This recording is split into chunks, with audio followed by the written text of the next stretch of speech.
అందరికీ నమస్కారం. ఈరోజు నేను కొన్ని విషయాలు చాలా ఓపెన్గా మాట్లాడాలనుకుంటున్నా. ఎందుకంటే రోజు వీడియోస్ చేసి వైరల్ అయితేనే శ్రీధర్కి శిక్ష పడుతుంది, లేకపోతే నిజాలు అనేవి బయటకు వస్తాయి. ఈ కైండ్ ఆఫ్ మెంటాలిటీతో ఉన్నారు జనాలు. అండ్ వీడియోస్ చేయకుండా, వీడియోస్ రిలీజ్ చేయకుండా, నేనేం యాంకర్ని కాదు ప్రతిసారి టీవీల్లో కనిపించడానికి. నేను కనిపించకపోయేసరికి కూడా కొంతమంది పేటరేగిపోయి మాట్లాడుతున్నారు. దాంట్లో కొంతమంది గురించి నేను మాట్లాడాలనుకుంటున్నాను. ఫస్ట్లీ కన్నంపల్లి ప్రసాద్ గారు నిన్న చాలా పెద్ద నోట్ పెట్టారు నా గురించి. అందుకే నేను స్పందిస్తున్నాను. ఏమనంటే, నిజానికి అరవ శ్రీధర్ అమాయకుడు. ఏ రకంగా అమాయకుడు? 30 ఏళ్ళ వయసు కలిగిన యువకుడు ఏ రకంగా అమాయకుడు? దేంట్లో అమాయకుడు? మీ దృష్టిలో అమాయకుడు అంటే ఏంటి తెలుసా? ఏం తప్పు చేసినా సరే దొరకకుండా ఉండాలి, అదే అమాయకత్వం. దొరికిపోతేనేమో అమాయకుడు, దొరక్కపోతేనేమో ఎన్నైనా చేసేయచ్చు. అదేనా అండి మీ దృష్టిలో? దొరికిపోయినందుకు అమాయకుడు అంటున్నారా? ఇంకొకటి, నమ్మిన మనిషికి ప్రాణం ఇచ్చేలాంటి వ్యక్తి ఆ అమ్మాయిని అనుభవించాలి అనుకుంటే, ఆయన స్థాయికి ఏ అమ్మాయినైనా అనుభవించాలి అనుకుంటే రోజుకొకరితో అనుభవించవచ్చు అనేసి అన్నారు. ఆ స్థాయిలో ఉండే ప్రతి ఒక్కరూ అలాగే చేస్తున్నారా? శ్రీధర్ది జస్ట్ ఎమ్మెల్యే స్థాయి అనుకుంటా. మినిస్టర్స్ ఉన్నారు, సీఎంస్ ఉన్నారు, బిజినెస్ మ్యాగ్నెట్స్ ఉన్నారు. వాళ్ళందరూ కూడా ఇట్లా రోజుకొక అమ్మాయిని అనుభవిస్తున్నారా? కొంతమంది ఎథిక్స్ కలిగిన వాళ్ళు కూడా ఉన్నారు. అందరు మగాళ్ళు మీలాగా లేరు. మీ స్థాయికి మీరు అనుభవిస్తున్నారేమో, అందుకే మీ నోటి నుంచి ఇలాంటి మాటలు వస్తున్నాయి. ఏంటి, నిజాయితీగా ఒక్కరినే నమ్మి మోసం చేసి ఆ మాయలేడి వలలో పడిపోయాడు. మోసం చేసింది నేను కాదు, శ్రీధరే మాట్లాడడం మానేశాడు. I'm clearly saying you that శ్రీధరే మాట్లాడడం మానేశాడు. జనవరి 7th నుంచి నేను 27th మీడియాకి వచ్చాను. 20 days నేను అతని కోసం వెతికి ఎఫర్ట్స్ పెట్టి ఆ తర్వాత నేను మీడియాకి వచ్చాను. ఈ 27th వరకు శ్రీధర్ ఏం చేశాడో, ఎటువంటి కార్యక్రమాలకి పాల్గొన్నాడో, బయట తిరుగుతున్నాడు, తప్పు చేసి అమ్మాయిని మోసం చేసి అమ్మాయితో మాట్లాడడం మానేసి, ఇన్ని మాయమాటలు చెప్పి మాట్లాడడం మానేసి అతని పనులు చూసుకుంటున్నాడు, ప్రోటోకాల్ పనులు చూసుకుంటున్నాడు. ఎవరండి మోసం చేశారు? నిజంగా మాట్లాడుకుందామా? నిజంగా మీకు బుద్ధుండే మాట్లాడుతున్నారా? ఎవరినండి మోసం చేశారు? అతగాడు ఎప్పుడు ఉన్నట్టే ఉంటే ఎవరండి బయటకు వస్తారు? మోసపోయాను అనేసి ఏ అమ్మాయి అండి బయటకు వస్తుంది? అతగాడు మోసం చేసినందుకే కదా నేను బయటికి రావాల్సి వచ్చింది.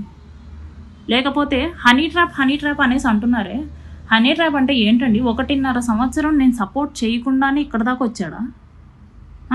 అంత ఇంటిమసీ ఉన్న మా ఇద్దరం నేను సపోర్ట్ చేయకుండానే అతను ఇంతవరకు వచ్చాడా? హనీ ట్రాప్ అంటే 1.5 year అవసరమా అండి? సెక్స్ చేస్తున్నప్పుడు బెడ్రూమ్కి ఒక సీసీ కెమెరా పెట్టేస్తే ఒక 2-3 times వస్తే, ఒక నెలలో రోజు వస్తాడు నా దగ్గరికి, ఒక 2-3 times వస్తే చాలదా అండి? అదే హనీ ట్రాప్. దానికి మా ఇద్దరి రిలేషన్కి మీరు పెట్టిన పేరు హనీ ట్రాప్ అండి? So silly. ఇంకోటి, మగాడు ఎంత తోపైనా సరే ఆడదాని చూపు తగిలితే చాలు కాళ్ళ దగ్గర పడిపోతాడు అనేసి పెట్టారు. అందరి మగాళ్ళు అలా లేరండి. మీరేమన్నా ఆడదాని చూపు తగిలితే మీరంత వీక్ అనుకుంటా, శ్రీధర్ లాగా. అందుకే మీరు ఆ మెసేజ్లు పెడుతున్నారు, అలాంటి టైప్ ఆఫ్ కంటెంట్ ఇంక్లూడ్ చేస్తున్నారు. మగాళ్ళు అంతా వీక్గా అయితే లేరు, స్ట్రాంగ్గా ఉండే మగాళ్ళు కూడా ఉన్నారు. ఒక మోటోతో, ఒక ఎథిక్స్తో, ప్రిన్సిపల్స్తో ఉండే మగాళ్ళు కూడా ఉన్నారు. అమ్మాయిని మోసం చేయకూడదు, మా ఇంట్లో కూడా అమ్మ, నాన్న, అక్క, భార్య, ఆడవాళ్ళు ఉన్నారు, సో అవతలు ఉండేది కూడా ఒక ఆడదే అని ఆలోచించే మగవాళ్ళు కూడా ఉన్నారు. ఏం పేరు, కన్నంపల్లి ప్రసాద్ గారు, మీరు నిజంగా నిజాయితీగా మాట్లాడుతున్నట్టుగా ఉంటే, అమాయకుడు అంటున్నారు కదా శ్రీధర్ని, వాళ్ళమ్మ మొలతాడు గురించి మాట్లాడతాడండి. వాళ్ళమ్మ మొలతాడు గురించి మాట్లాడాడు ఒకసారి నాతో. మా అమ్మ ఏంటి ఎర్ర మొలతాడు కట్టుకుంది అనేసి. నువ్వు అక్కడెందుకు చూసావు అనేసి అంటే జస్ట్ లైక్ దట్ అన్నట్టు మాట్లాడాడేమో, నాకు అనిపించింది చూశాను అనేసి. ఈ విషయం ఇప్పటిదాకా నేను చెప్పకూడదు, కోర్టులోనే చెప్పాలి, ఇంత సెన్సిటివ్ విషయం అనుకున్నాను. మీరు అమ్మాయికుడు అంటున్నారు కదా, ఎలాగండి అమ్మాయికుడు అవుతాడు? వికాస్, ముక్కా రూపానందరెడ్డి రెండో కొడుకు వికాస్ భార్య తన ముందు తిరుగుతుంటే ఆవిడ వేసుకున్న లెగిన్స్కి ఈయన కాగట్లేదంట.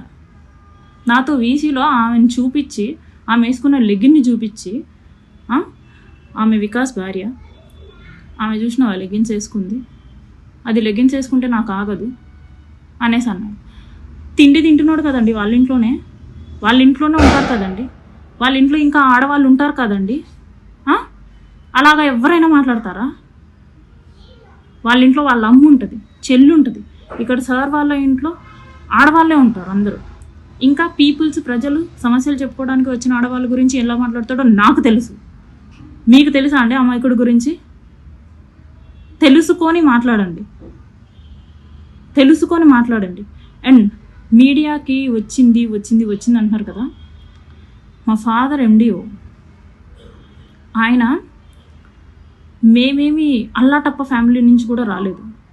మేము ఎడ్యుకేటెడ్, లిటరేట్సే.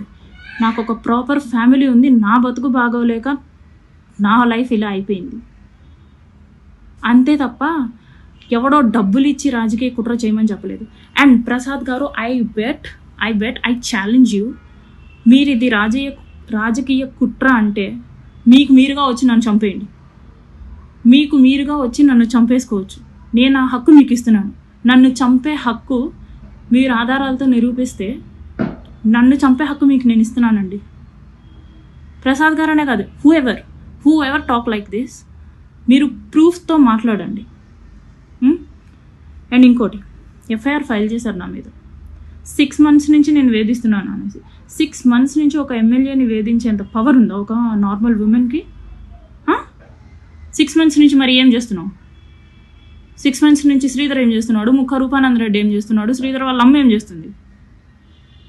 ఎందుకు January 7th ఇచ్చింది, అది కూడా నైట్ 11 o'clockకి? ఇవన్నీ మేము అడగలేకనా క్వశ్చన్స్? ఇవన్నీ లీగల్ థింగ్స్లో మేము ఇంక్లూడ్ చేసుకున్నాము. ఎలాగండి మీరు ఒక అమ్మాయిని అంత డిగ్రేడ్ చేసి మాట్లాడతారు? నేను నిరూపించడానికి విల్లింగ్గా ఉన్నాను మొర్రో అనుకుంటుంటే మీరు డిగ్రేడ్ చేసి మాట్లాడుతున్నారు చూడండి. So shame of you. Without any evidence నోట్కొచ్చినట్టు మాట్లాడుతున్నారు చూడండి. So shame of you. ఏదైనా ఆధారాలు ఉంటే మాట్లాడండి, ఆధారాలు లేకుండా మాట్లాడకండి.